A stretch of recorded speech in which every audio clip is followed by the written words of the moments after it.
বিসমিল্লাহির রহমানির রহিম। শুরু করছি সপ্তম শ্রেণী গণিত অনুশীলনী ৬.২ সরল করো। ২৩ নম্বর অঙ্ক 1/x + 2 - 1/x² - 4। দেখো 1/x + 2 - 1 দেখো এটা সূত্র ফেলানো যায় নাকি a² - b² এর সূত্র ফেলো।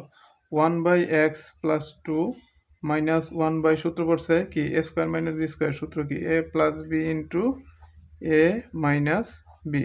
এখন লসাগু করো। লসাগু কি কমন ও আনকমন x + 2 x + 2 দুইটা একটা x + 2 আর আছে কি x - 2। এখন x + 2 দ্বারা এই লসাগুকে ভাগ করলে থাকতেছে x - 2 -2 দ্বারা 1 কে গুণ করলে x - 2 a -1 দেখো x + 2 x - 2 দ্বারা লসাগুকে ভাগ করলে থাকতেছে 1 1 দ্বারা 1 কে গুণ করলে 1ই।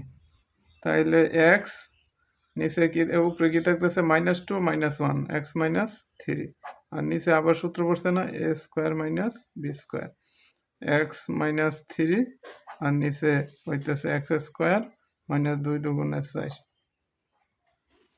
এরকম আরো অঙ্ক পেতে চাইলে আমার চ্যানেলটি সাবস্ক্রাইব করে রাখবে এবং ফেসবুক পেজটি ফলো করে রাখবে। ধন্যবাদ।